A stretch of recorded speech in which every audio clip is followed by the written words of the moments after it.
I don't know. It's a little bit interesting. Like, this entire month is Men's Mental Health Month, and I have said nothing in regards to that. Like, that's a little bit odd, even by me standards. Like, this is a podcast that's supposed to talk about guy shit, but I haven't spoken about Men's Mental Health Month? Like, that is wild. But, let me see if I can try and redeem myself by, talking about masculinity. And the fact that most of us barely know fuck all about this entire thing.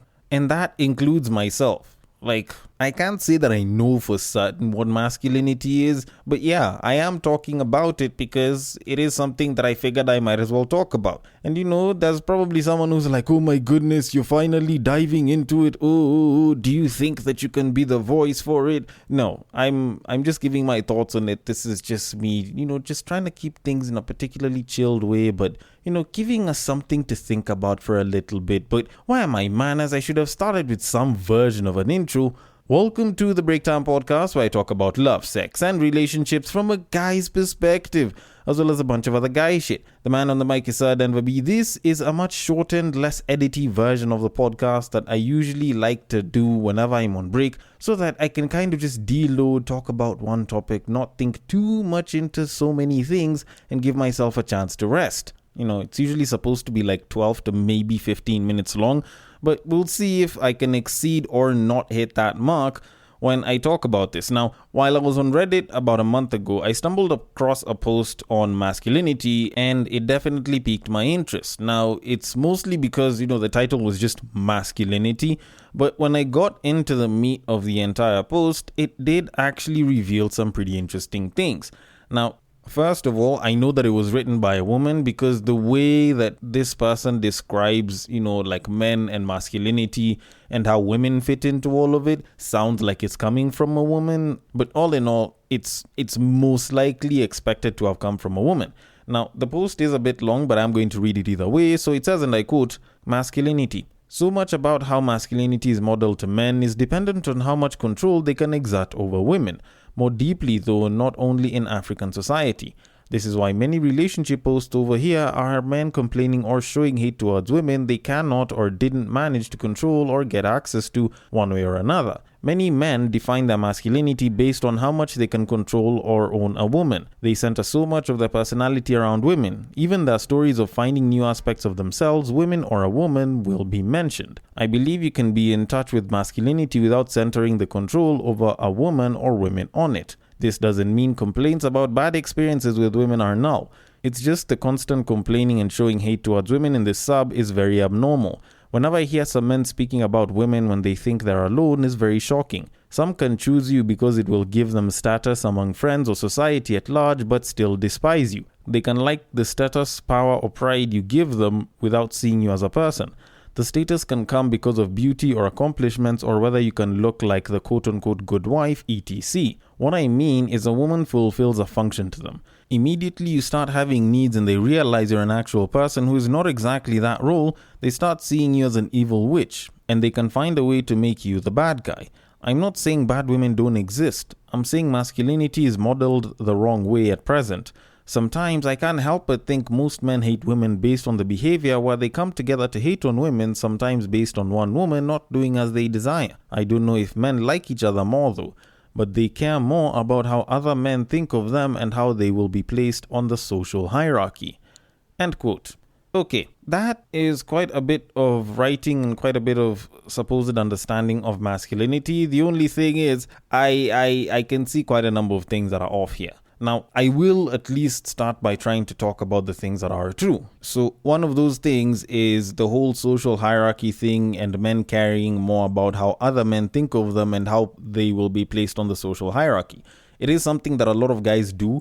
It is something that a lot of guys will constantly be doing with other guys on, a regular basis. And it's almost like an unspoken thing. It's not something that you even plan for. It's just something that just happens amongst a lot of guys. Now, guys that are usually used to being at the top, or are just known for being at the top, or know that they're at the top of whichever group they're at, usually don't have this much of an issue. But a lot of the other guys usually try to struggle to kind of put themselves on a place of, having to look like they are at the top of some version of a pyramid. It's something that guys do. It's just a normal part of being a guy that happens on a regular, even without really planning for it.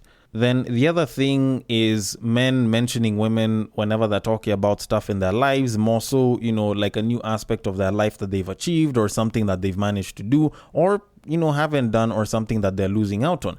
Guys actually do that to kind of measure where they're at. There's a lot of guys that will see themselves as doing better because they're getting more female attention. There's guys that will see themselves as doing better because they've started learning how to reject a lot of female attention. There's a lot of guys that will notice that they're doing better because if they've been trying to work out for a while and they didn't think they were making gains, but because women are giving them a little bit more attention, it's definitely something that they'll use as like a good indication that they are actually, making progress in the gym. And that makes perfect sense. And a lot of times whenever guys are busy talking about them trying to go on some sort of self-improvement journey, they'll probably talk about ditching a lot of babes, or when they're busy talking about having fun, they may include having sex with a lot of women. It's stuff that guys will talk about. And yes, it is true, guys actually do talk about this. And yes, women do feature quite a bit in different aspects of our lives. And whenever we achieve or lose out on certain aspects of our lives, because it is a pretty good indicator for a lot of guys. And that is something that most of us guys can't run away from, not unless if we suddenly choose to be gay. But with that said, like the whole men seeing masculinity using women as this sort of tool of measurement, I don't think is particularly true. Like the whole idea that we base our masculinity on how much control we have over women, or most of our masculinity on how much control we have over women, is very, very wrong. Now, it can seem that way because some guys will just talk about women the entire time, but how us guys view masculinity isn't necessarily like that. But for me to kind of talk about it, like that requires me to sort of look into masculinity for us as guys. And the reality of it is, I can't give a very straightforward answer on what masculinity is for the vast majority of us guys today. And that's mostly because the question of what masculinity is today is sort of something that's very in flux, and the understanding is very fluid, and it'll vary from person to person, generation to generation, and so on and so forth. So what I decided to do instead is go and ask ChatGPT, our very mainstream AI, what it is that masculinity is. And what ChatGPT said was, and I quote, "Masculinity refers to the set of attributes, behaviors, and roles typically associated with boys and men in a given society or culture. These characteristics often include traits such as strength, assertiveness, independence, and courage. However, it is essential to note that masculinity is not a fixed or universal concept, as it varies across cultures and can change over time." End quote. That's just the first paragraph, and I'll kind of leave it at that, because when you kind of think about it, how people define masculinity isn't like a one size fits all or this, single dimension thing, because masculinity in and of itself for a lot of people is very multidimensional. Because when you look at different elements of, what's considered masculine and what's not considered masculine, you realize that one, isn't very much the same for everyone, and two, will not have universal agreement across the different dimensions that you try to question the masculinity in. So, for example, I'm a pretty affectionate guy. So I don't mind telling my brother, I don't mind telling my homies, I don't mind telling the people around me that I love them. And I say that openly and without shame. Now, I may consider that as perfectly okay as per masculinity standards, but there's guys that would be very uncomfortable hearing another man telling another man that they love them.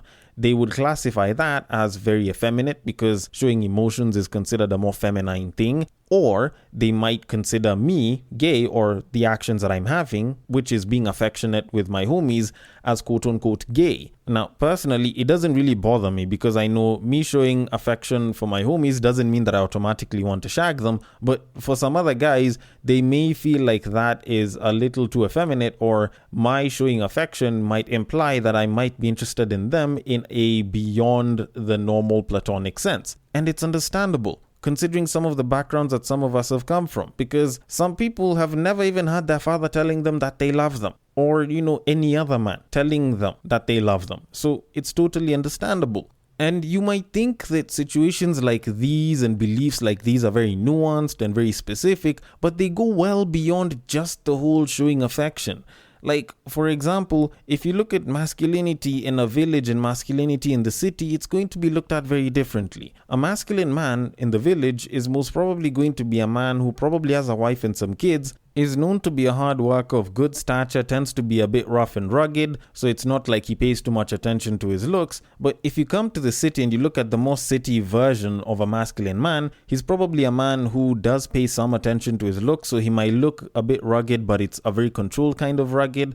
So maybe a nicely shaved beard, well-dressed suit, dresses well, doesn't have particularly shitty skin, doesn't smell like sweat all the time, is confident, a gentleman, and probably knows his way around women. If not, has experience with multiple.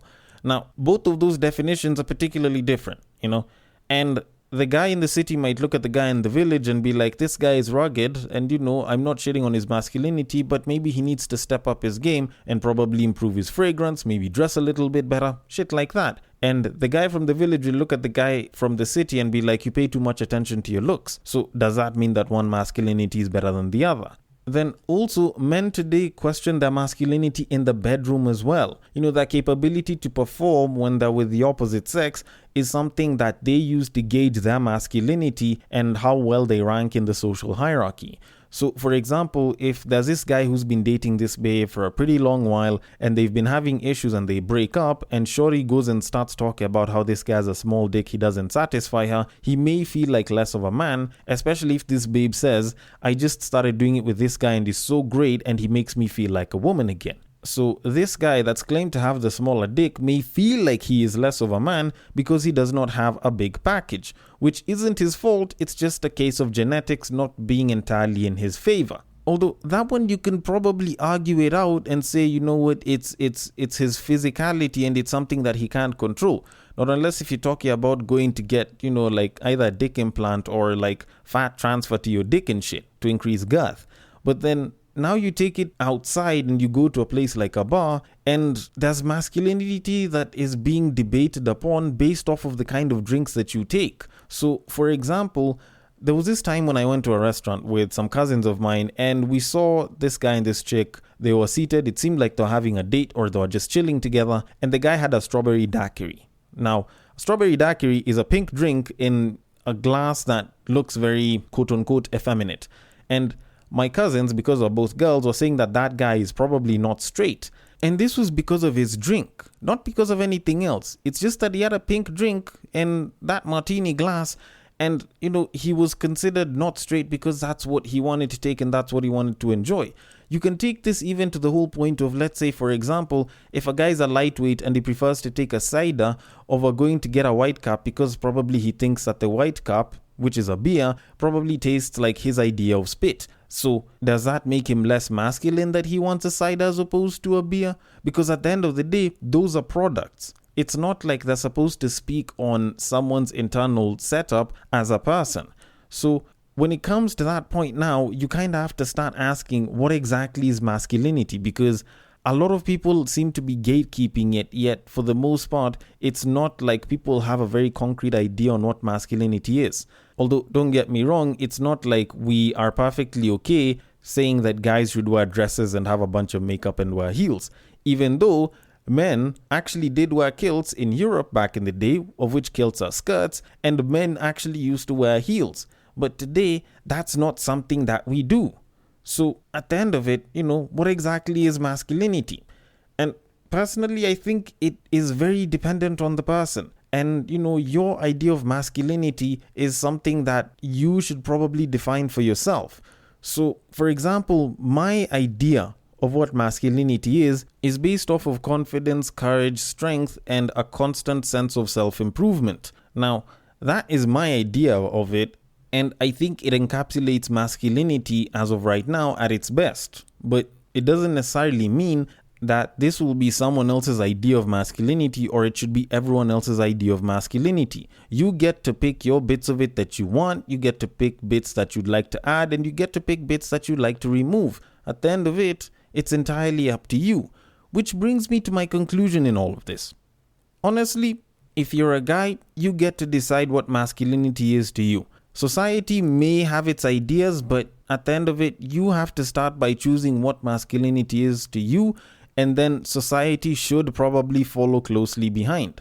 Because if you don't choose what masculinity is to you and you let society do it completely for you, then you're going to end up being in this loop where you're flip-flopping from goalpost to goalpost, trying to say what's masculine and what's not. Although, then again, I'm a pretty young guy, so probably my understanding of masculinity is wrong. Either way, I want your thoughts on it. The DMs are open on IG. It is at the Breaktime_podcast. On Facebook, it is at the Breaktime Podcast. And on X, it is at Bagaka the D. And there's also the link in the description right at the top.